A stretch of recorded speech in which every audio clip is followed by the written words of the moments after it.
ఓం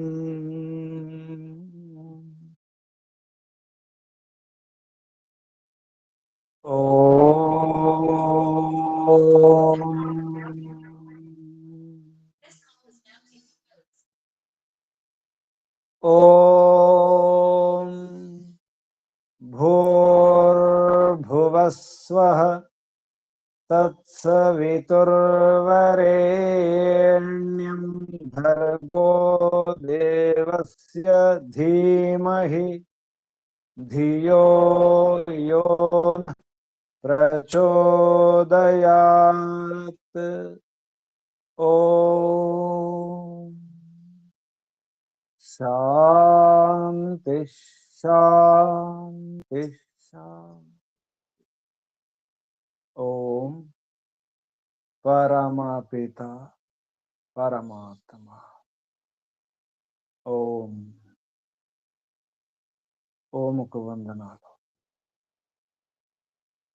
ఋషులకు, మహర్షులకు, మునులకు, యోగులకు, గురువులకు, ఆచార్యులకు, అధ్యాపకులకు, పెద్దలకు, మాతాపితలకు, శ్రేయోభిలాషులకు, మిత్రులకు అందరికీ వందనాలు. సర్వేభ్యో నమో నమః.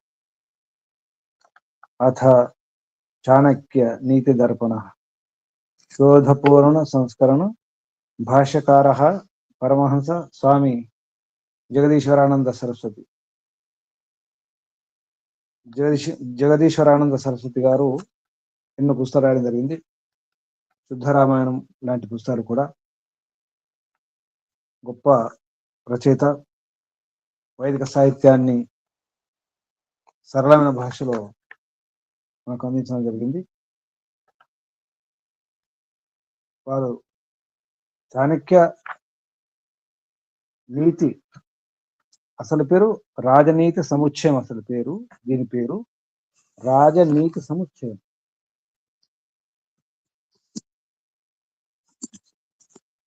రాజనీతి సముచ్చయం పేరు మాత్రం రాజనీతి సముచ్చయం. ఈ రాజనీతి సముచ్చయం పేరు చాణక్యుడే స్వయంగా చెప్పడం జరిగింది శ్లోకంలో, మొదటి శ్లోకంలో. కానీ వీరు చాణక్య నీతి దర్పణ అని పేరు పెట్టినారు. ఈ మధ్య దీన్నే ఒకరు అనువాదం చేయడం జరిగింది. వారు చాణక్య నీతి సూత్రాలు అని పేరుతో, అంతకుముందే మన ఆరమండ వెంకయ్య ఆర్య గారు ఇదే పేరుతో చాణక్య నీతి దర్పణ పేరుతో అనువాదం చేయడం జరిగింది. చక్కటి అనువాదం. అది గాయత్రాశ్రమం వారసుగూడ మేడిబావి సీతఫలమండి సికింద్రాబాద్ వారు అంటే కోడి సుబ్బారావు గారు, సోమనాథ్ గారు వారి ప్రేరణతో ఆరమండ వెంకయ్య గారు అనువాదం చేయడం జరిగింది. అది ఆ పుస్తకము మళ్ళీ ముద్రణ, తర్వాత ముద్రణ చేయడం లేదు. ఇప్పుడు పుస్తకాలు అయిపోయినట్టు చెప్పడం జరిగింది. కొందరి దగ్గర ఉండొచ్చు, ఆర్య సమాజంలో కొందరు వద్ద ఉండే అవకాశం ఉంది. ప్రయత్నం చేయండి. లేదంటే విజయవాడ నుంచి ఒకరు దాన్నే అంటే ఇదే స్వామి జగదీశ్వరానంద సరస్వతి గారు భాష్యం రాయడం జరిగింది. చక్కటి భాష్యం. మధ్య మధ్యలో వివరణ కూడా ఇవ్వడం జరిగింది. హిందీలో అయితే చాలా మంచి పుస్తకం ఇది. హిందీ వచ్చిన వారు ప్రయత్నం చేయండి. చాణక్య నీతి దర్పణము పుస్తకాలు ఎక్కడ దొరుకుతాయంటే విజయ్ కుమార్ గోవిందరామ్ హసానంద్, విజయ్ కుమార్ గోవిందరామ్ హాసానంద్ అని చెప్పేసి ఢిల్లీ, నయీ సడక్ ఢిల్లీ, అక్కడి నుంచి తెప్పించుకోవచ్చు. హిందీలో అయితే ఇది సూచన. ఇప్పుడు ఈ చాణక్య నీతి దర్పణం అందులో మొదటి అధ్యాయం ఓం సచ్చిదానందేశ్వరాయ నమో నమః. సామాన్యంగా మహర్షి దయానంద సరస్వతి గారు వారి పుస్తకాల్లో భగవంతుని స్మరిస్తూ ఈ వాక్యం రాయడం జరుగుతుంది. సచ్చిదానందాయ ఈశ్వరాయ, రెండు. సత్ చిత్ ఆనందాయ, సచ్చిదానందాయ ఈశ్వరాయ నమో నమః అని ప్రారంభించడం జరిగింది. చాణక్య నీతి దర్పణ అర్థాత్ రాజనీతి సముచ్చయ అని మళ్ళీ దాన్ని గుర్తు చేస్తూ స్వామి జగదీశ్వరానంద సరస్వతి గారు ఆరంభంలో ఆ పేరు కూడా తీసుకున్నారు. రాజనీతి సముచ్చయ అసలు పేరు ఇది. అందులో అథ ప్రథమోధ్యాయ, మొదటి అధ్యాయంలో పరమాత్మ స్మరిస్తూ ఆచార్య చాణక్య కౌటిల్యుడు వారు మొదటి శ్లోకంలో పరమాత్మను స్మరిస్తూ నేను ఈ శాస్త్రాన్ని చెబుతాను. ఏ శాస్త్రమో చెప్పినారు. అంటే అనేక శాస్త్రాలలో ఉన్నటువంటి ప్రమాణాలు తీసుకొని నేను ఈ శాస్త్రాన్ని, ఈ రాజనీతి సముచ్చయం అనే ఈ శాస్త్రాన్ని నేను చెబుతాను అని ఇక్కడ ప్రతిజ్ఞ చేయడం జరిగింది మొదటి శ్లోకంలో. ఆ శ్లోకము ప్రణమ్య శిరస విష్ణుం త్రైలోక్యాధిపతిం ప్రభుం నానాశాస్త్రోద్ధృతం వక్ష్యే రాజనీతి సముచ్చయం. రాజనీతి సముచ్చయం పుస్తకం పేరు కూడా వారే నిర్ణయం చేయడం జరిగింది, నామకరణం చేయడం జరిగింది. ప్రణమ్య ప్రకృష్టంగా నమనం చేసి, శిరస అంటే శిరస్సు వంచి, శిరస్సు వంచి నేను విష్ణువును, ఇక్కడ విష్ణుగుప్తుడు, చాణక్యుని పేరు అసలు పేరు విష్ణుగుప్తుడు, చనకుని కొడుకు సంతానం కాబట్టి చాణక్యుడు అని. అసలు నిజానికి చాణక్యుడు అంటే చతురత గలవాడు, బుద్ధిమంతుడు, తీవ్ర బుద్ధి గలవాడు అని అర్థం కూడా వస్తుంది.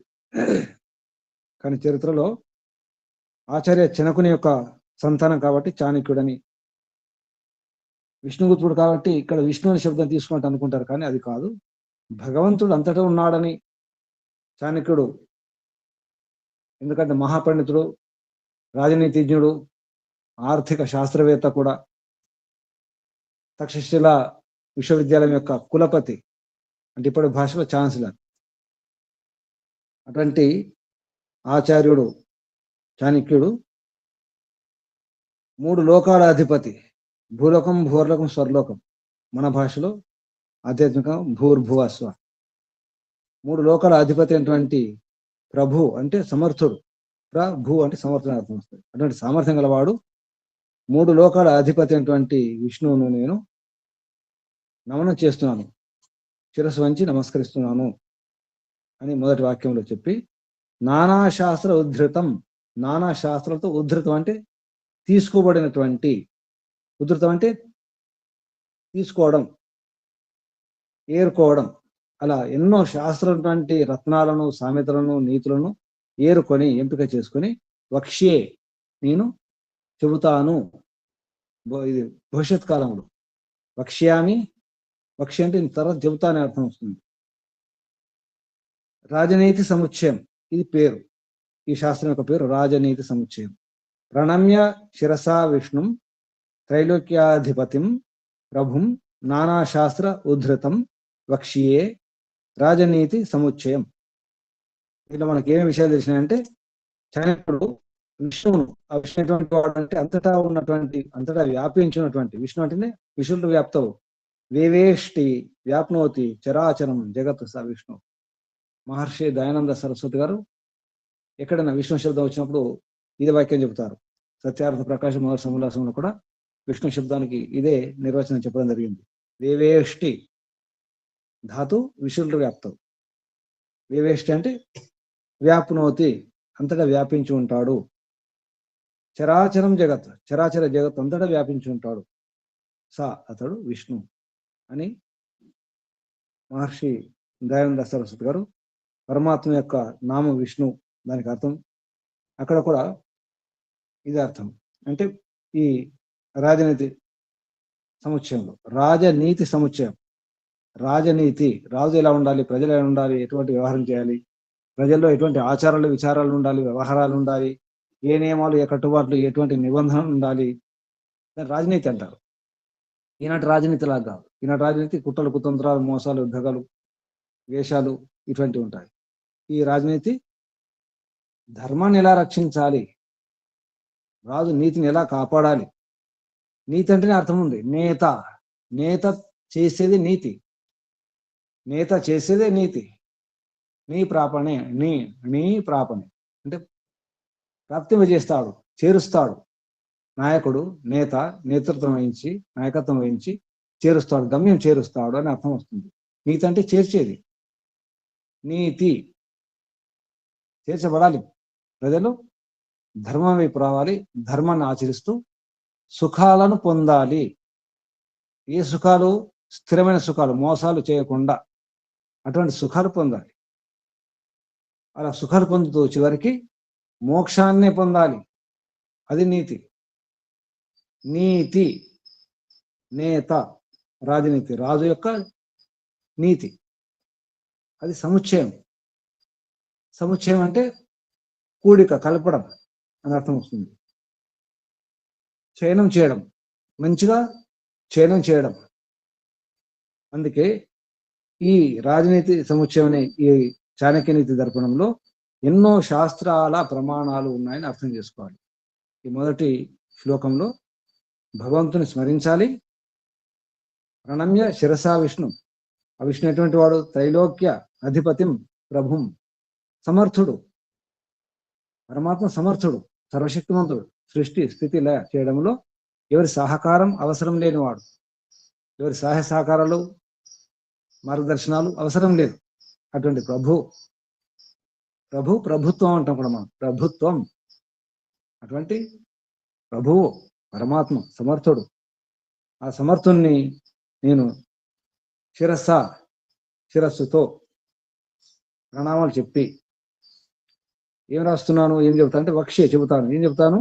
నానా శాస్త్ర ఉద్ధృతం, అనేక శాస్త్రాలు ఉన్నటువంటి ఆ నీతులను, సామెతలను, వాక్యాలను, సారాన్ని గ్రహించి ఈ రాజనీతి సముచ్చయం అనే ఈ శాస్త్రాన్ని నేను చెబుతాను అని ఇక్కడ ప్రమాణం చేయడం జరిగింది. ప్రతిజ్ఞ ఇది.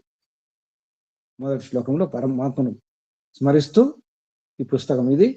ఈ పుస్తకం వెనుక నా ఊహలు అనుకోకండి. నేను ప్రమాణపూర్వకంగానే ఇక్కడ నానా శాస్త్రం అంటే అనేక వేదాది శాస్త్రాలలో ఉన్నటువంటి వాటిని ఏరుకొని ఎంపిక చేసుకొని మీకు ఈ శాస్త్రాన్ని, రాజనీతి సముచ్చయం అనే శాస్త్రాన్ని మీకు అందిస్తున్నాను అని చాణక్యుల వారు, ఆచార్య చాణక్య ప్రతిజ్ఞ చేయడం జరిగింది. ఇది విషయం. ఇప్పుడు రెండవ శ్లోకం చూడండి. అధీత్యాయుధం యథాశాస్త్రం నరో జానాతి సత్తమః, ధర్మోపదేశ విఖ్యాతం కార్యాకార్యం శుభాశుభం. ఎవరి దగ్గర పుస్తకం ఉందా? ఉన్నవాళ్ళు ఎవరు? విపినారాయణ గారు, చాణక్య నీతి దర్పణం. లేదు గురూజీ. ఎవరి దగ్గర ఉందా? అప్పలనాయుడు గారు, అమ్మగారు సామ్రాజమ్మ గారు, లేదు. అయితే మొన్న మీకు PDF పంపడం జరిగింది, చెప్పడం జరిగింది. స్వామి నా దగ్గర PDF ఉంది స్వామి, నా దగ్గర PDF మళ్ళీ పెట్టండి మునిశేఖర్ గారు. క్లాస్ అయిన తర్వాత వాట్సాప్ లో మళ్ళీ పంపించండి. PDF పెడతారు, దాన్ని మీరు ప్రింట్అవుట్ తీసుకోవచ్చు. అంటే ఒక పుస్తకం మారిపోతుంది. ఈ పని చేయండి అందరూ.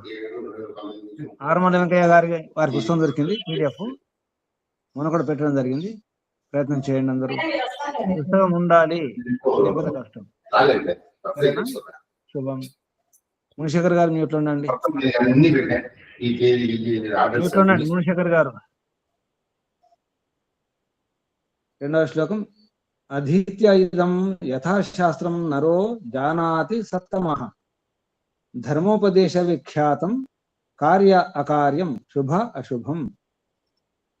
నరసత్తం అంటే శ్రేష్ఠ మనుషుడు, ఉత్తమ మానవుడు అని అర్థం. నరః జానాతి సత్తం అంటే నరసత్తమ. సత్తమ నర. సత్తం అంటే శ్రేష్ఠ అంటే ఉత్తమ. సత్తం అంటే ఉత్తమం. ఉత్తుత్తమ, సత్తుతమ. ఈ పదాలు గమనించాలి. ఉత్తమ అంటే అంటే ఎక్కువ గొప్పవాడు అని అర్థం వస్తుంది. సత్తం అంటే సత్వగుణం ఉన్నటువంటి. తమ అంటే ఎక్కువ అర్థం వస్తుంది. తమ గుణం కాదు. సత్తమ, ఉత్తమ, అటువంటి శ్రేష్ఠ మనిషి, శ్రేష్ఠ మానవుడు అని అర్థం వస్తుంది. శ్రేష్ఠ మనిషి ఏం చేయాలి? ఈ శాస్త్రాన్ని కనుక అధీత్య అంటే విధిపూర్వకంగా అధ్యయనం చేసి అధీత్య యథాశాస్త్రం, ఇక్కడ యథాశాస్త్రం అంటే దీన్ని ఏ విధంగా అధ్యయనం చేయాలో ఆ విధంగా విధివత్ పద్ధతి ప్రకారంగా అధ్యయనం చేసి ఏం చేయాలి? అధ్యయనం చేసి వేదాది శాస్త్రాల్లో ఉపదేశించినటువంటి కర్తవ్య అకర్తవ్యాలు, కార్యాకార్యం అంటే కర్తవ్యం అకర్తవ్యం, శుభాశుభాలు అంటే పుణ్యపాపాలు ధర్మాల గురించి సరిగా ఉన్నట్టు తెలుసుకోవాలి. ధర్మోపదేశ విఖ్యాతం సరిగా అర్థం చేసుకోవాలి, ఉన్నట్టు తెలుసుకోవాలి. జానాతి తెలుసుకుంటాడు. శ్రేష్ఠుడైనటువంటి సత్తమ నరుడు, ఉత్తమ నరుడు జానాతి అర్థం చేసుకుంటాడు, తెలుసుకుంటాడు. ఎప్పుడు? అధీత్య ఇదం శాస్త్రం, ఈ శాస్త్రాన్ని విధిపూర్వకంగా అధ్యయనం చేసి అందులో ఏముంది, ఏం చేయాలి, ఏం చేయకూడదు, జీవితంలో మన ఈ దైనందిన జీవనంలో ఏమి చేయాలో ఏమి చేయకూడదు తెలియకనే కదా సమస్య అంతా. ఏమి తినాలో ఏమి తినకూడదో, ఏమి అనాలో ఏది అనకూడదో, ఎవరి ముందర ఏ సందర్భంలో ఎలా ఉండాలో తెలియకనే కదా సమస్య. కార్యకార్యం శుభాశుభం. శుభ అంటే ధర్మము లేదా పుణ్యము, న్యాయము. అశుభం అంటే అధర్మము, పాపము, అన్యాయము, అసత్యము. అలా తీసుకోవాలి. అంటే ఏది శుభము, ఏది అశుభము, ఏది మంచి, ఏది చెడు, ఏది న్యాయము, ఏది అన్యాయము, ఏది ధర్మము, ఏది అధర్మము అని తెలియాలి. దీని విచక్షణ అంటాం. విచక్షణ ఉండాలి. అదేమిటి ఇదేమిటి, భేదం ఏమిటి, తారతమ్యం తెలియాలి కదా. భేదాలు తెలియకనే ఎవరి ముందర ఎలా మాట్లాడాలి, ఎలా ఉండాలి, యథాయోగ వ్యవహారం ధర్మపూర్వకంగా ప్రీతిపూర్వకంగా తెలియకనే, కర్తవ్యం అకర్తవ్యం తెలియకనే కదా. కాబట్టి ఉన్నట్టు తెలుసుకునే ప్రయత్నం చేస్తాడు. సత్తమ నరుడు, ఉత్తమ నరుడు. ఈ పదం గుర్తుంచుకోండి. సత్తమ నరుడు, ఉత్తమ. సత్తం అంటే సత్యాన్ని గ్రహించేవాడు, సత్తముడు. సత్తమ నరుడు జానాతి తెలుసుకుంటాడు. అంటే ముందే గుర్తు చేస్తున్నారు, ఈ శాస్త్రాన్ని బాగా అర్థం చేసుకోండి, విధిపూర్వకంగా వినండి, జాగ్రత్తగా వినండి, విని అర్థం చేసుకొని. ఎందుకంటే ఈ పుస్తకం, ఈ శాస్త్రం ఊరికే ఊహలతో ఈనాటి కవుల్లాగా రచయితలాగా రాసినటువంటి అటువంటి పుస్తకం కాదు ఇది. ముందే ప్రతిజ్ఞ చెప్పడం జరిగింది. నానా శాస్త్ర ఉద్ధృతం, అనేక శాస్త్రాల నుంచి ఉద్ధృతం అంటే ఇక్కడ తీసుకోవడం అని. ఉద్ధృతం అంటే అందులోంచి పట్టుకొని పైకి లేపడం అర్థం కూడా వస్తుంది. అంటే దాని నుంచి ఎంపిక చేసుకోవడం, సెలెక్ట్ చేసుకున్నటువంటి సెలెక్టెడ్ విషయాలు అనమాట. ఉద్ధృతం అంటే సెలెక్టెడ్. అన్ని తీసుకోమన్నాం, మనకి ఏదైతే అవసరం ఉంటే అంతే తీసుకుంటాం, ఏది ముఖ్యం అదే తీసుకుంటాం. అలా ముఖ్యమైనటువంటి విషయాలను తీసుకొని మీకు ఈ రాజనీతి సముచ్చయం అనే, అంటే ఇప్పుడు ఈ పేరు చాణక్య నీతి దర్పణం, అసలు పేరు రాజనీతి సముచ్చయం అన్నాం. ఈ చాణక్య నీతి దర్పణం జాగ్రత్తగా వినండి, సరిగా అధ్యయనం చేయండి. అధీత్య అధ్యయనం చేసి ఇదం శాస్త్రం, ఈ శాస్త్రాన్ని యథాపురం అంటే యథాశాస్త్రం. శాస్త్రాన్ని, ఇక్కడ శాస్త్రం అంటే వేదం అనే అర్థం కూడా వస్తుంది. శాస్త్రం వేదాన్ని, శాస్త్రం భగవంతుని శాస్త్రమే శాస్త్రం. అందుకే అనుశాసనం అంటారు. అథా యోగానుశాసనం, అథా శబ్దానుశాసనం అని మహర్షులు రాసుకున్నారు. అంటే వేదానికి అనుకూలంగా భగవంతుని శాసనానికి ఇది అనురూపంగా అనుసరించి ఉండేదన్నమాట. అలాగే యథాశాస్త్రం దీన్ని అధ్యయనం చేయండి, తెలుసుకోండి.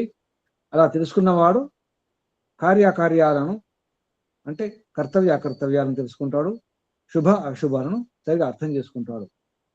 ధర్మ ఉపదేశ విఖ్యాతం, ఇది విఖ్యాతమైనటువంటిది, అర్థం చేసుకుంటాడు, సరిగా అర్థం చేసుకుంటాడు. తర్వాత ఇక్కడ నరసప్తముడు అనేది జగదీశ్వరానంద స్వామి గారు చాలా విషయాలు చెప్పడం జరిగింది. మనం శ్లోకం చూద్దాం. 3వ శ్లోకం. తదహం సంప్రవక్ష్యామి లోకానాం హితకామ్యయా ఏన విజ్ఞాన మాత్రేణ సర్వజ్ఞత్వం ప్రపద్యతే.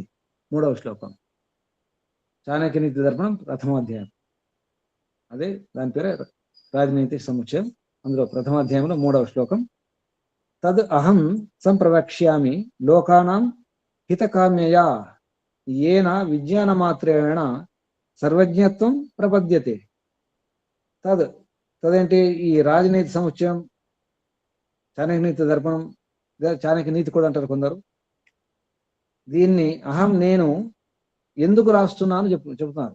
ఉద్దేశం ఏమిటి అంటే నీతి శాస్త్రం అప్పటికి ఉన్నాయి కదా, ఎన్నో ఉన్నాయి. శుక్రనీతి, విదురనీతి లాంటివి, మహాభారతంలో శాంతిపరం, అనుశాసనపరం లాంటివి ఎన్నో.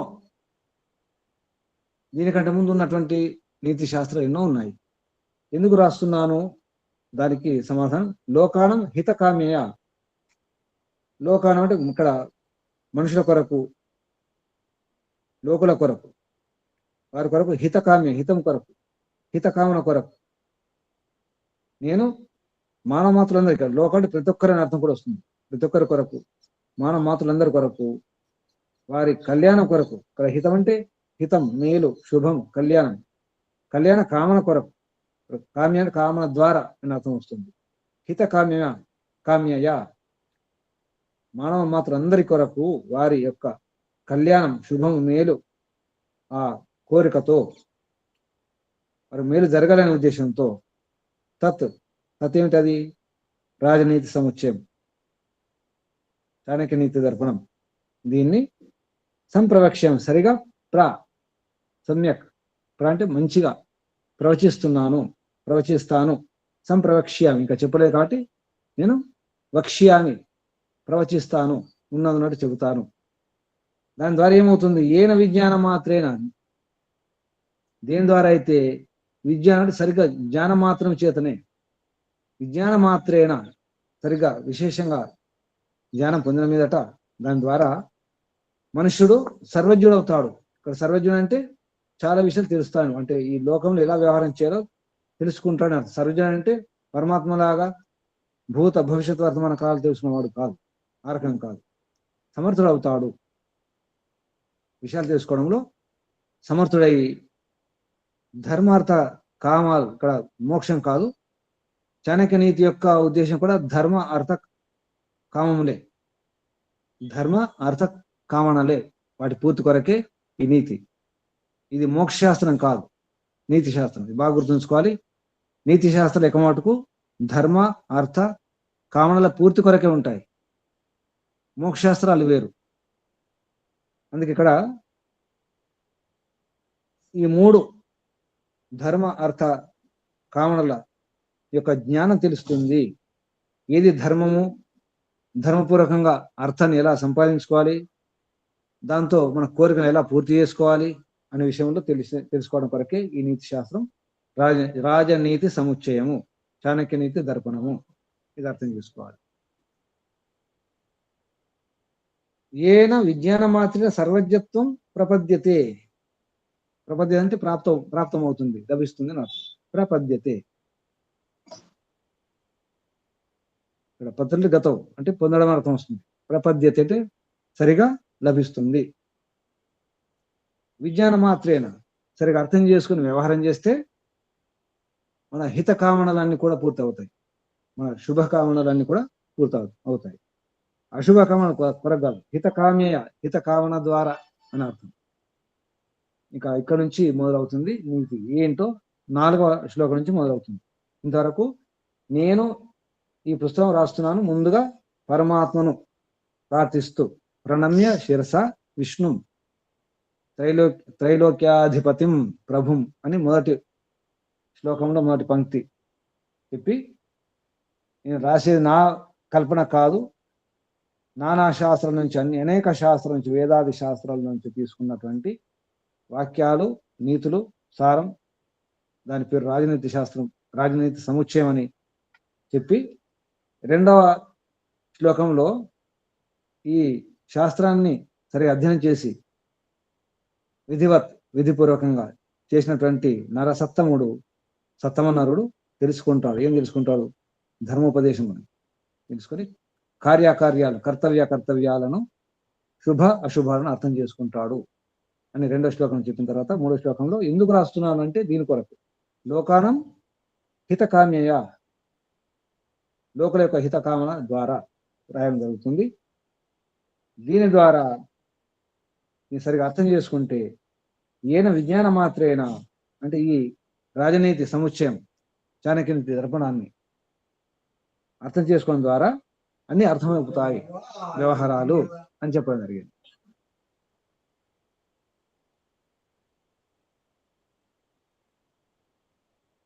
ఇప్పుడు ఇక నీతి ఏమిటో మొదలవుతుంది 4వ శ్లోకం నుంచి. 4వ శ్లోకం ఏంటంటే అసలు నిజానికి ఎటువంటి విషయాలు చెప్తారు మామూలుగా అయితే మంచి మాటలు ముందు చెప్తారు, కానీ ఇక్కడ వెంటనే ఏమన్నారంటే ఇక్కడ శబ్దం గమనించాలి. నీతి మొదలుపెట్టేటప్పుడు ఎవరి కొరకు ఈ నీతి? సామాన్యంగా నీతులు ఎవరు చెప్తారు? తెలిసిన వారి కోసం చెప్తారు, తెలియని వారి కోసం చెప్తారు నీతులు? తెలియని వాళ్ళకే. తెలియని వాడిని ఏమంటారు? తెలియని వాడిని ఏమంటారు? తెలియని మూర్ఖులు. అదే పదం ప్రారంభించినారు ఇక్కడ.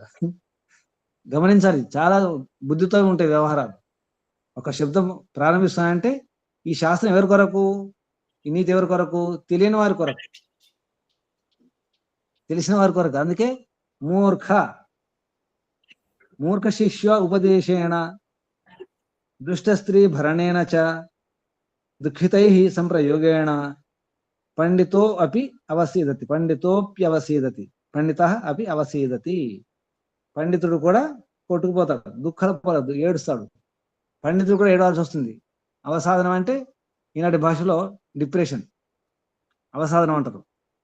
డిప్రెషన్ గురవుతాడట పండితులు కూడా, విద్వాంసులు కూడా. ఇది గమనించండి. మూర్ఖ శిష్య ఉపదేశేన, మూర్ఖుడు శిష్యునికి ఉపదేశం ఇస్తే ఏమవుతుంది? బుద్ధిహీనుడు ఉపదేశం ఇస్తే ఏమవుతుంది? పండితుడు కూడా మూర్ఖుడే అవకాశం ఉంది. కొందరు నేర్పిస్తుంటే అసలు వారికి ఏం ఎక్కదు, చివరికి చెప్పి విసుగొచ్చేసి కంట్రోల్ తప్పి ఇక బీపీ పెంచుకొని అటువంటి కూడా అవుతాయి. గమనించారు, స్కూళ్ళల్లో టీచర్లు పిల్లల్ని కొడతారు. పిల్లలు ఎందుకు కొడతారు? ఎన్నిసార్లు చెప్పిన అర్థం కాదు. ఏమని తిడతారు పిల్లల్ని? స్కూళ్ళల్లో ఏమని తిడతారు? ఎన్నిసార్లు చెప్పినా మాట్లాడారు. టీచర్లు చెప్పరు. టీచర్లు ఎవరు లేరా? అప్పలనాయుడు గారు, ఇంకెవరన్నా టీచర్? నమస్తే గురుజీ. ఏమని తిడతారు చెప్పండి. ఎన్నిసార్లు చెప్పిన రాకపోతే ఏమని తిడతారు? రాస్కెల్, ఈడియట్, ఏమంటారు? Non sense. ఇప్పుడు ఆ మాటలు రావడం లేదండి, అంతకుముందు వచ్చేవేమో. ఈ పదాలు గుర్తున్నాయి కదండి. Non sense, idiot, idiot, rascal, వెధవా, బుద్ధి లేదు, ఎన్నిసార్లు చెప్పాలి? మూర్ఖ, అది అంటుంది, మూర్ఖుడా. అది దీని అర్థం ఏంటి? అందుకే మూర్ఖ శిష్యోపదేశాన్ని చూడండి. మూర్ఖ శిష్యోపదేశేన, మూర్ఖుడైన శిష్యుడికి ఉపదేశం ఇస్తే ఏమవుతుంది? చెప్పి విసుగొచ్చేసి ఏమవుతుంది? అదుపు తప్పాల్సి వస్తుంది. అలాగే దుష్ట స్త్రీ భరణేన, దుష్ట స్త్రీ అంటే ఇక్కడ వేశ్య అని అర్థం, వ్యభిచారిణి అర్థం. వ్యభిచారానికి అన్ని రకాల ఏర్పాట్లు చేస్తూ ఉంటాడు కదా. వ్యభిచారాన్ని ఇంకొక అర్థం కూడా వస్తుంది. దుష్ట అంటే కఠోరంగా మాట్లాడేవారు. ఇక్కడ స్త్రీలే కదా, ఎవరైనా తీసుకోవచ్చు. ఇక్కడ స్త్రీ అంటే పురుషుడికి స్త్రీ, స్త్రీకి పురుషుడు, అలా ఆ రకం తీసుకోవాలి. స్త్రీలైతే దుష్ట పురుష అని రాసుకోవాలి. దుష్ట పురుష భరణేన అని రాసుకోవాలి. అటువంటి వారిని భరిస్తే, పాలన పోషణ చేస్తే ఏమవుతుంది? వ్యర్థమే కదా, వ్యర్థమే. పురుషులైనా స్త్రీలను, దుష్టులను మనం పోషిస్తే ఏమవుతుంది? దొంగలను పోషిస్తే, పాముకు పాలు పోసి పెంచితే ఏమవుతుంది? పాము ఏమవుతుంది? పాము పాలు పోసి పెంచినా, ఇంకేం పోసి పెంచినా పామే కదా. కాబట్టి దుష్ట స్త్రీ భరణేన, భరణం చేయకూడదు. మీరు ఏమైనా చేయండి, పామే. అలాగే దుష్టులే, అటువంటి వారిని పాలన పోషణ చేయకూడదు, వారిని రక్షించుకునే ప్రయత్నం చేయకూడదు. తర్వాత దుఃఖితై సంప్రయోగేణ పండిత అపి అవసీదతి. దుఃఖితుల ద్వారా అంటే ఇక్కడ ఏంటి? దుఃఖితులకు, బాధల్లో ఉంటారు, కష్టాల్లో ఉంటారు, సమస్యలు ఉంటారు, పీడితులు, తాడితులు మా దగ్గర వారే.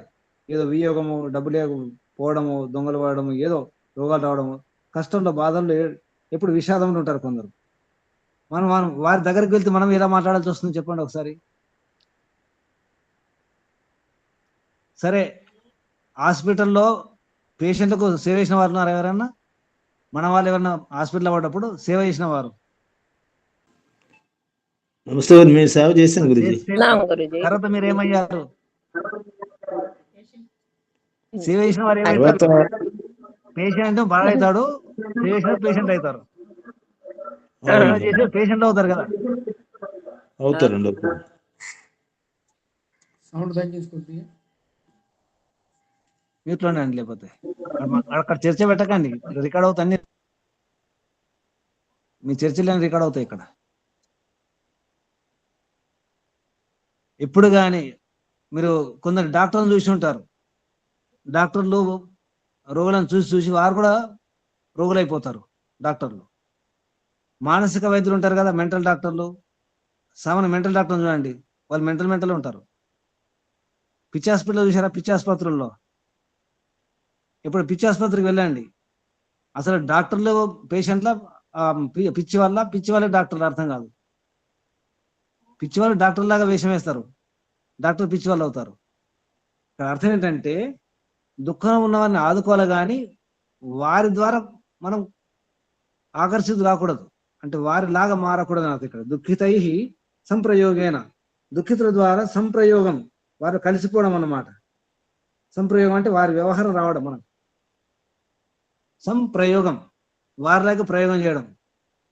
దుఃఖితుల్లాగా, పీడితుల్లాగా, రోగుల్లాగా.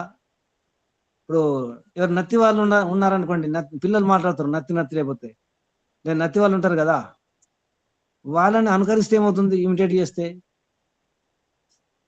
చేసి చూడండి. అలాగే ప్రయోగం చేశారు ఎప్పుడైనా? నత్తి వారిని అనుకరిస్తూ చేస్తే ఏమవుతుంది? పిపినారాయణ గారు, నత్తి వారిని అనుకరించి చూడండి, మనకు నత్తి వచ్చేస్తుంది కదా. ఇప్పుడు పిల్లలు మాట్లాడతారు కదా, పిల్లల భాష మాట్లాడు చూడండి. అలాగే ఎప్పుడు ఏడ్చే వారి దగ్గర ఉండండి, ఇప్పుడు బాధపడుతూ ఏడుస్తున్న వారి దగ్గర ఉండండి. మీరు కూడా అలాగ అనాల్సి వస్తుంది, అయ్యో పాపం, ఆహా అలాగా, అయ్యో అయ్యో అనాల్సి వస్తుంది. కనీసం సహానుభూతి, సానుభూతి కొరకనే అయ్యో అలాగా మనం కూడా కొన్ని తగ్గించుకొని మాట్లాడాలి, బాధపడుతుండాలి. ఇప్పుడు ఒకరు చాలా బాధపడుతున్నారు అనుకోండి, ఏడుస్తున్నారు అనుకోండి, ఒకసారి మనం కూడా ఏడవాల్సి వస్తుంది. ఒకరింట్లో చనిపోయారు, శవం ఉంది, అందరు ఏడుస్తున్నారు, మనం అక్కడికి వెళ్ళాము, మనం ఏం చేయాలి అప్పుడు? నవ్వాలా? ఏడవాలా? ఏడవాల్సి వస్తుంది, అందరు ఏడుస్తున్నారు కదా. కొందరు వ్యవహారం కొరకు ఏడుస్తారమ్మా, వ్యవహారం కొరకు ఏడుస్తారు. ఏడుపు రాకుని ఏడవాల్సి వస్తుంది, ఏడుపు రాకుని ఏడవాలి. ఒక ఉదాహరణ ఏంటంటే, ఇప్పుడు మీరు ఒక ఊరికి వెళ్తున్నారు నడుచుకుంటూ అనుకోండి, వేరే మార్కెట్ వెళ్తున్నారు అనుకోండి, మార్కెట్ వెళ్ళేటప్పుడు యాక్సిడెంట్ అయింది, లేదా పక్కన ఒకరు బాధపడుతూ కాలు నొప్పో ఏదో అయింది అనుకోండి, ఏడుస్తున్నారు, మీకు చాలా అర్జెంట్ పని ఉంది, ఎమర్జెన్సీ, పక్కన ఇబ్బంది పడుతున్నారు, అక్కడ ఎవరు లేరు, అప్పుడు మీరు ఏం చేస్తారు? వాళ్ళని తీసుకెళ్ళాలి, అడుగుతారు కదా. అప్పుడు మీ పని ఏమవుతుంది? మన పని ఆగిపోతుంది కదా, ఆగిపోతుంది. అప్పుడు ఏం చేయాలి? అప్పగించి వెళ్ళాల్సి వస్తుంది. మనము అక్కడ దాని అర్థం ఏంటంటే కొట్టుకుపోకూడదని, వారిలాగా ఆగకూడదు. మనం యోగ భాషలో, యోగ దర్శనంలో ఉన్నటువంటి సూత్రాన్ని పాటించాలి. వృత్తి సారూప్యంలో ఉండకూడదు అని అర్థం. వృత్తి సారూప్యంలో ఉండకూడదు, వారిలాగా మారకూడదు. ఒకరు మట్టి పని చేస్తూ అంత మట్టి పూసుకున్నారు అనుకోండి, మసి పూసుకున్నారు అనుకోండి, మనకు కూడా అలా అవ్వాల్సిన అవసరం లేదు కదా. ఆ పని చేయకండి అని ఇక్కడ దుఃఖితై సంప్రయోగం అంటే దుఃఖితుల ద్వారా మనం అటువంటి ప్రయోగం చేసినట్టు వారిలాగా మారిపోతే వ్యవహారం చేస్తే మనం కూడా దుఃఖితం అయిపోతాం, మనకు కూడా ఏడవాల్సి వస్తుంది, మనకు కూడా రోగాలు తెచ్చుకోవాల్సి వస్తుంది. ఇప్పుడు మన కరోనా వచ్చినప్పుడు ఏం చేశారు? దూరం ఉన్నారా, దగ్గర దగ్గర వెళ్ళి మాట్లాడారా? చనిపోయినా దూరంగానే ఉన్నాం. తల్లి శివమైన, తండ్రి శివమైన, కన్న తల్లి, తండ్రి, భర్త, భార్య, పిల్లలు ఏమైంది దూరంగానే అంటే దూరంగా. ఇప్పుడు మీరు ఇప్పుడు చెప్పండి, ఇప్పుడు ఎవరైనా దుఃఖితులు అంటే దగ్గరికి వెళ్తారా, వెళ్ళరా? వెళ్ళాలి, వెళ్ళాలి, కానీ వారిలాగా మారకూడదని అర్థం ఇక్కడ. వారిలా మారకూడదు. ఒక పేదవాడు డబ్బులు లేవు, దగ్గరికి వెళ్ళాము, అప్పుడు మనం ఏమైపోతాము? మనం కూడా పేదవారిగా మారవలసిన అవసరం లేదు. ఒక కుంటివాడు ఉన్నాడు, మనం కూడా కుంటివారిగా మారవలసిన అవసరం లేదు కదా. లేదు. గుడ్డివాడు ఉంటాడు, ఆ గుడ్డి వాళ్ళగా మారవలసిన అవసరం లేదు కదా. ఇది దాని అర్థం. దుఃఖితై సంప్రయోగేన పండితోపి అవసీదతి. పండితుడు కూడా, తెలిసిన వాడు కూడా అవసీదతి, అలా కొట్టుకుపోతాడు, విషాదంలో మునిగిపోతాడు, దుఃఖితుడు అవుతాడు, కష్టాల పాలవుతాడు అంటున్నారు. పండితుడు కూడా. మీద రెండు ఉదాహరణ చెప్పినారు. మూర్ఖ శిష్యను ఉపదేశం, మూర్ఖ శిష్యుని ఉపదేశం చేయడం వలన అంటే బుద్ధిహీనుడు అటువంటి వానికి చదివిస్తే లాభం లేదు, ఉపదేశాలు పనికిరావు. ఇంకొకసారి ఇంకోటి కూడా జరుగుతుంది. మూర్ఖుడికి మీరు మంచి మాటలు చెప్పండి, తాగుపోతా అనుకోండి, తాగకని చెప్తే వాడు ఏమంటాడు? నీ సొమ్మ అంటాడు. నా కష్టం, నా డబ్బు, నా ఇష్టం, నీకేం కష్టం, నా ఇష్టం అని. చూడండి, అంటే కొంచెం భయపెట్టి మాట్లాడు చూడండి, గట్టిగా. వెంటనే ఆల్రెడీ జరిగింది స్వామి. నువ్వెవడివి? బుద్ధిహీనుడికి ఉపదేశాల పనికి రావు. పంచతంత్రంలో ఒక కథ వస్తుంది. ఒక చిన్న పక్షి ఉంటుంది, కోతులు ఉంటాయి. గుర్తుందా కథ? చలేస్తుంటుంది, ఆ కోతులు అన్ని ఎన్నుటాకులు తీసుకొని ఊగుతూ ఉంటాయి. అక్కడ మంట ఏం రాదు. ఈ పక్షి ఉండక ఊరకుండక ఏమంటుందంటే, ఓ మూర్ఖులారా, పెద్ద పెద్ద అవతారాలు ఉన్నాయి, నేను చిన్న చిన్న చిన్న పక్షిని, నేను గూడు కట్టుకొని ఎంత హాయిగా ఉన్నాను, మీకేమైనా బుద్ధి ఉందా అని చెప్పేసి తిడుతుంటుంది పక్షి. చివరికి ఏమైంది? ఆ కోతులు పక్షిని పట్టుకొని తల తిప్పేసి చంపేస్తాయి, నేలకేసి కొట్టేస్తాయి. అలాగే మనం కూడా మూర్ఖులకు ఉపదేశం చేస్తే ఇటువంటి అయి ఉంటాయి. అందరికీ అనుభవాలు ఉన్నాయి, ఎవరికైనా లేవా? నాకైతే చాలా అనుభవాలు ఉన్నాయి ఇటువంటి. కొందరు నాకు ఈ మధ్య అయిపోయారు. ఒకటి అయింది స్వామి, ఈ మధ్యనే అంత 1 month అయింది. అందుకే మూర్ఖులకు ఉపదేశం ఎక్కువ కాకండి, జాగ్రత్త అని చెప్తున్నారు అనమాట. ఇది మొదటి శ్లోకం, బాగా గుర్తుంచుకోండి. మూర్ఖ శిష్య ఉపదేశేన దుష్ట స్త్రీ భరణేన చ దుఃఖితై సంప్రయోగేన పండితోపి అవసీదతి. పండితుడు కూడా కష్టాల పాలవుతాడు. సరేనా? ఇక మూర్ఖులు భయంకరంగా ఉంటారు, వాళ్ళు వినరు. పంచతంత్రంలో అదే విషయం చెప్తున్నారు. ఆ సందర్భంలో ఒక శ్లోకం కూడా రాయడం జరిగింది, విష్ణు శర్మ. ఆ శ్లోకం ఇక్కడ కూడా చెప్పడం జరిగింది. ఇక్కడ ఇచ్చారు స్వామి జగదీశ్వరానంద సరస్వతి గారు. ఉపదేశో హి మూర్ఖానాం ప్రకోపాయన శాంతయే. అంటే ఉపదేశం, మూర్ఖులకు ఉపదేశం ఇస్తే అది ప్రకోపిస్తాడు, కోపం పెరిగిపోతుంది వాడికి. వద్దంటే కోపం ఎక్కువ, వద్దనకూడదు. మూర్ఖానాం ప్రకోపాయన శాంతి, శాంతించదట, వాడు శాంతించడు, శత్రు అయిపోతాడు. ఒకసారి వాడు దాడి చేసే అవకాశం కూడా ఉంది, జాగ్రత్త. అటువంటి కూడా జరుగుతాయి. ఇక్కడ చెప్పారు, పయపానం భుజంగానం. పాములకు పయ అంటే పాలు పానం చేస్తే, త్రాగిస్తే ఏమవుతాయి? కేవలం విషవర్ధనం అవుతుంది, విషం పెరుగుతుంది. కానీ పాములకు పాలు తాగిస్తుంటే అది మాత్రం మారదు, జాగ్రత్త. ఉపదేశో హి మూర్ఖానాం ప్రకోపాయ నా శాంతయే. అది ప్రకోపం అవుతుంది, కానీ కోపం పెరిగిపోతుంది, ఎక్కువ అవుతుంది, కానీ శాంతి కొరకు మాత్రం కాదు ఉపదేశం. మూర్ఖులకు ఉపదేశం ఇస్తే ఇలా పయపానం భుజంగానం. భుజంగములు అంటే పాములకు. పయపానం చేస్తే, పాలతో పానం చేస్తే, తాగిస్తే కేవలం విషవర్ధనం, కేవలం విషం పెరుగుతుంది. ఇలా ఎన్నో ఘటనలు ఉన్నాయి. మహర్షి దయానంద సరస్వతి గారి ఘటన తెలుసు కదా. నని జాన్ వేశ్య రాజు గుర్తుకొచ్చిందా? చివరికి మహర్షి విషం తాగాల్సి వచ్చిందా? గుర్తుందా? గుర్తుకొచ్చిందా లేదా? అవును సార్. మహర్షికి విషం ఎందుకు పెట్టారు? అవునవును. ఇదే కదా, ఉపదేశం, అవును. మూర్ఖ శిష్యోపదేశం. ఇదే జరిగింది. ఉమ్, అసలు మహర్షి ఈ శ్లోకం చదవాల్సింది. ఉమ్, మహర్షి దయానంద సరస్వతి ఈ శ్లోకం గుర్తు చేసుకోవాల్సింది అసలు కదా. అప్పుడు చాణక్యుని ఇది లేదు, ఆ టైంలో ఇది లేదు. తర్వాత దొరికింది మహర్షి, తర్వాత దొరికింది. అందుకే చాణక్యుని పేరు రాయరు, మహర్షికి పుస్తకం దొరకలేదు. మూర్ఖ శిష్యోపదేశన గుర్తుంచుకోండి. మూర్ఖ శిష్యోపదేశన దుష్ట స్త్రీ భరణేన చ దుఃఖితై సంప్రయోగేణ పండితో అపి అవసిదతి. దానికి పంచతంత్రంలో ప్రమాణం చెప్పినారు. మీరు పాముకు పాలు పోస్తే విషం పెరుగుతుంది కానీ తగ్గదు, ఇది విషయం. అందుకే జాగ్రత్త ఉండాలి. అయితే మూర్ఖుని యొక్క లక్షణాలు చెబుతూ ఒక మాట అన్నారు. అసలు ఏంటంటే ఎంత చెప్పినా వాడికి ఏమి ఎక్కదు, వాడికి హఠం ఉంటుంది. కాబట్టి అందులో ఇతరులు చెప్పిన మాట వినడు. అంటే మూర్ఖుని యొక్క లక్షణాల్లో ఎవరైనా చెబితే మాట వినడు, వాడు మూర్ఖుడు. మంచి మాట వినడు, చెడు మాట, ఏ మాట వినడు వాడు. నేను వినను, హఠము శఠం ఉంటుంది. ఈ హఠము శఠం వలననే మూర్ఖత్వం పెరిగిపోతుంది. కాబట్టి అటువంటి వారి మాట వినకండి. ఇప్పుడు ఏమంటారంటే లాస్ట్కు పంచతంత్రం విషయం ఇది.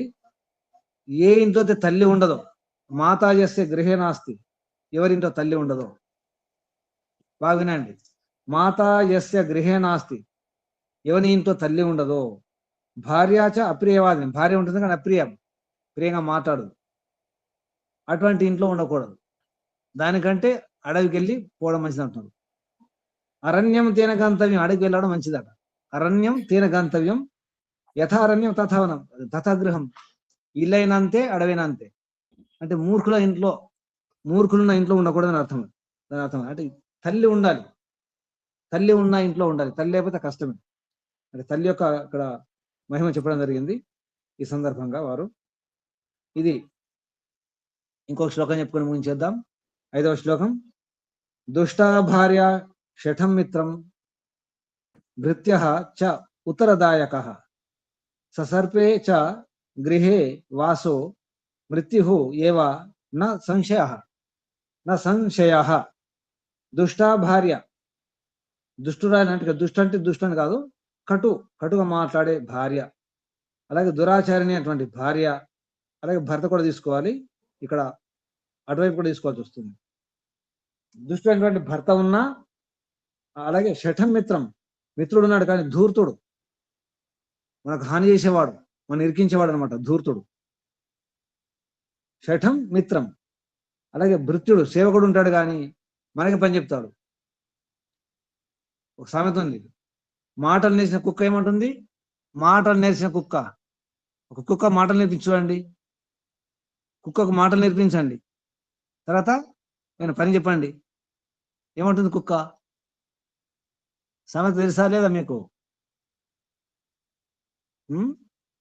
మాటలు నేర్చిన కుక్క ఉసుకో అంటే ఉసుకుందట, ఉసుకో అంటే అది కూడా ఉసుకోండి. మనకి నువ్వేవో దొంగలు వస్తున్నారు ఉసుకో అంటే మనం ఉసు కొడతాం కదా, ఆ కుక్క మనకి నువ్వేవో అంటుంది. అది ఎందుకంటే మాటలు నేర్చింది కదా, అది అలా ఉంటుంది. మాటలు నేర్చిన కుక్క ఉసుకో అంటే ఉసుకోందట. ఉసుకోనకండి, మాటలు నేర్పించకండి. దుష్టాభార్య షఠం మిత్రం భృత్య, సేవకుడు మనకి పని చెప్తున్నాడు అనుకోండి. ఒక లేబర్ వచ్చాడు మనకి పని చెప్తే వాడిని ఏమనాలి? ఉంచుకుంటారా? సేవకుడు కూలివాడు, జీతగాడు. ససర్పే చ గృహే వాసో, ఎలా ఉంటుందంటే సర్పం అంటే ఇంట్లో సర్ప సహితం ఉంటారు. పాము ఉందనుకోండి, ఆ ఇంట్లో ఏమున్నట్టు? ఇంట్లో పాము ఉంటే మృత్యురేవన సంశయం లేదు. ఇక మరణం దగ్గర ఉంచుకున్నట్టే మృత్యుదేవత. పాము ఉంది ఇంట్లో, విషం పాము, అప్పుడు ఏమున్నట్టు? మృత్యుదేవత ఉన్నట్టే కదా, మరణం ఉన్నట్టు. మృత్యురేవ నా సంశయం లేదు. అది ఎవరికి అంటున్నారు? దుష్టా భార్య షఠం మిత్రం భృత్య చ ఉత్తరదాయక. ఉత్తరం ఇస్తాడు, అంటే జవాబు ఇస్తాడు అనమాట. సమాధానం ఇచ్చేవాడు, మనకి మాట నేర్పిస్తాడు, మనకి పని చెప్తాడు, మనకి సలహాలు ఇచ్చేవాడు ఉంటాడు. అటువంటి వాడు ఎటువంటి వాడు అంటే ఇంట్లో సర్పం ఉన్నట్టు, పాము ఉన్నట్టే, మరణం ఉన్నట్టే. అటువంటి వారిని దగ్గర ఉంచుకోదని అర్థం. కాబట్టి ఈ నీతి ఎటువంటిది అంటే మనం వ్యవహారంలో ఎంత జాగ్రత్త ఉండాలో చెప్పడం జరుగుతుంది. ఇక్కడ ఒక మంచి సందర్భం ఏం జరిగింది, సామాన్యులు అంటుంటారు, నీకన్నా పిచ్చా అంటున్నావు అనుకో భార్యను భర్త ఏమంటారు చెప్పండి, నీకు పిచ్చా అంటే నాకు పిచ్చా, మీ నాన్నకి పిచ్చి, మీ అమ్మకి పిచ్చి, మీ తాతకి పిచ్చి అంటారు కదా, అంటారు లేదా? పిల్లలు కూడా అంటారు ఇటువంటి మాటలు. అలా వ్యవహారం ఉంటుంది. అప్పుడు జాగ్రత్త ఉండాలి. అంటే పెద్ద నోట అని చిన్న నోట పడకూడదు. తెలుసా సామెత వినట్లేదు. పెద్ద నోట అని చిన్న నోట పడకూడదు. అంటే పెద్ద నోరు, మనం పెద్దవాళ్ళం కదా, తెలిసిన వాళ్ళం. ఏదో అని అనవసరం వారితో మాట్లాడడం ఎందుకు? మాటలు పడకండి చిన్నవారంటే ఇక్కడ తెలియని వారితో, మూర్ఖులతో. కాబట్టి చాణక్య నీతి బాగా అర్థం చేసుకునే ప్రయత్నం చేయండి. అంటే మనం తిట్టేటప్పుడు కూడా జాగ్రత్త తిట్టాలి. అనవసరంగా వారు రెచ్చిపోయి మనకంటే చిన్నపిల్లలు అంటారు సామాన్యంగా. ఇక్కడ చిన్నపిల్లలు అంటే దుష్టులు, దుర్మార్గులు లేదా మూర్ఖులు అని మాట తీసుకోవాలి. కాబట్టి జాగ్రత్త ఉండడం మంచిది. మాట అనే ముందు జాగ్రత్త ఉండాలి. ఏదైనా ఉపదేశం ఇచ్చే ముందు కూడా జాగ్రత్త ఉపదేశం ఇవ్వాలి. ఇంట్లో ఎవరితో ఎటువంటి వ్యవహారం రావాలి. ముందుగా మనం ఇక్కడ విషయం ఏంటంటే మనలో ఉన్నటువంటి మూర్ఖత్వాన్ని దూరం చేసుకోవాలని చెప్పడానికి ఇదంతా. మూర్ఖ శిష్యోపదేశేన అంటే మన అసలు మూర్ఖులు ఎవరు? ఇప్పుడు అసలు మూర్ఖులు ఎవరు అర్థమవుతుందా? ఇక్కడ మూర్ఖులు ఎవరున్నారు? ఇక్కడ ఇప్పుడు క్లాసులో మూర్ఖులు ఎవరున్నారు? ఎవరు లేరు గురుజీ. మన అందరం మూర్ఖులేమమ్మా. ఏం కాదు. ఎందుకేం కాదు? ఇప్పుడు ఈ నీతి వింటున్నాం కదా, నీతి శాస్త్రాన్ని అధ్యయనం ఎవరు చేస్తున్నారు ఇప్పుడు? అవునవును సార్. ఇప్పుడు వేదం ఎందుకు చదువుతున్నారు చెప్పండి? వేదం ఎందుకు చదువుతారు? శాస్త్రాలు ఎందుకు చదువుతారు? తెలిసా తెలియకనా? తెలియకనే సార్. మరి తెలియని మూర్ఖత్వం ఉన్నట్టే కదా. తెలుసుకోవాలనే సార్. అమ్మా సామయ్యమ్మ గారు, ఇప్పుడు దారి అడుగుతున్నామంటే దాని అర్థం ఏంటి?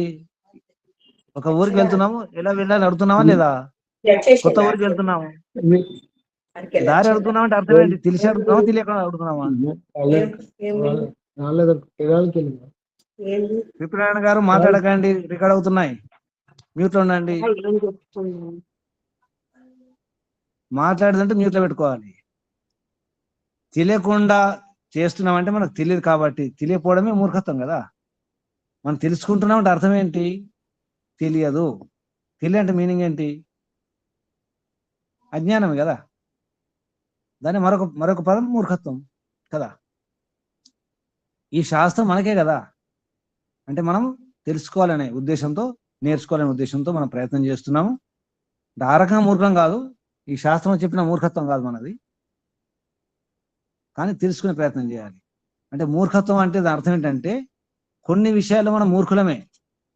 మహర్షి యొక్క సమాధానం తెలుసు కదా శాస్త్రార్థంలో.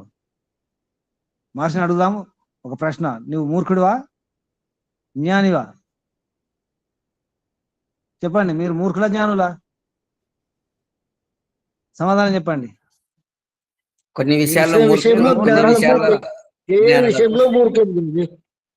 అదే తెలిసిన విషయంలో జ్ఞానులం, తెలియని విషయంలో అజ్ఞానులం కదా. ఇదే సమాధానం చెప్తారు. ఇక వారికి ఇంకా మళ్ళీ ఏమడగా అర్థం కాలేదు, వెళ్ళిపోతారు, పారిపోతారు. అలా అంటే మనం కూడా కొన్ని విషయాల్లో జ్ఞానం, కొన్ని విషయాల్లో అజ్ఞానం. అన్ని విషయాలు మాకు తెలియవు కాబట్టి తెలుసుకునే ప్రయత్నం చేద్దాం. అన్ని తెలియవు, ఎవరికి తెలియదు, మనమే కాదు ఏ పండితుడు కూడా అన్ని విషయాలు తెలియవు. అందరూ అజ్ఞానులే కొన్ని విషయాలలో. సర్వజ్ఞుడు పరిమిత పరమాత్మయే, అది మనందరికి తెలుసు. ఈ విషయాన్ని ఇక్కడ ఆపేద్దాం. ఏమర్థం చేసుకున్నారు సారని చెప్పండి ఒక నిమిషం. తెలిసిన వాళ్ళు చెప్పండి. మూర్ఖులకు ఉపదేశం చేయకూడదని బాగా అర్థం చేసుకున్నాం సార్. దెబ్బలైనాయా? అట్లాగే అనుభవం, దెబ్బలంటే అనుభవం అయిందా? కఠినంగా మాట్లాడే వారితో జాగ్రత్తగా ఉండాలి. ఆ. ఇంకా పాముకు పాలు పోసి పెంచుకోకూడదు.